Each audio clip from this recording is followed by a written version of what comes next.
Border গোলচক্কর এলাকার light house আবাসন প্রকল্পে ফ্ল্যাট হস্তান্তরে দীর্ঘ বিলম্বের প্রতিবাদে সোমবার টিইউডিএ কার্যালয়ে বিক্ষোভ দেখান গ্রাহকরা।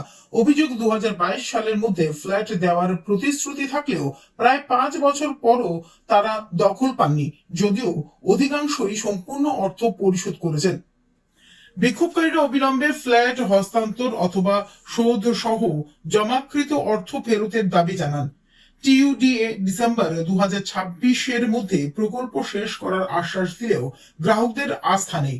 তারা মুখ্যমন্ত্রী ডক্টর মানিক সাহার হস্তক্ষেপ চেয়ে সতর্ক করেছেন, নির্ধারিত সময়ের মধ্যে ফ্ল্যাট না পেলে বৃহত্তর আন্দোলন ও সুদ সহ অর্থ ফেরতের দাবিতে কঠোর কর্মসূচি নেওয়া হবে।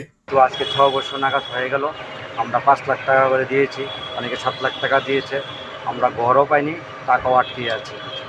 তো আমাদের এখানে অনেকের গার্ডিয়ানদের ছেলেমেয়েরা আগরতলা পড়াশোনা করায় 7,000, 8,000, 10,000 টাকা ঘর ভাড়া নিয়ে আমাদের দিতে হচ্ছে।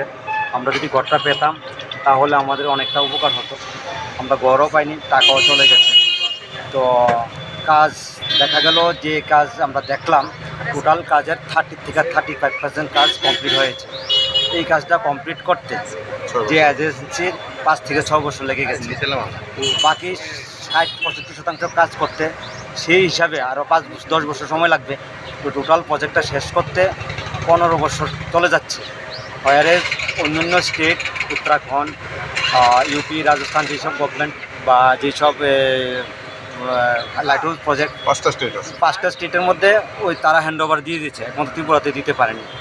তো এই বিষয়টা আমাদের যে এখন ডাইনামিক লিডার, আমাদের ভারতীয় জনতা পার্টির যে বর্তমান প্রেসিডেন্ট, প্রদেশ সভাপতি হয়েছেন, ওনার গোচরে আমরা নিতে চাই এই মেসেজের মারফতে, বা উনি একটু ভালোভাবে আমাদের ব্যাপারটা দেখবেন।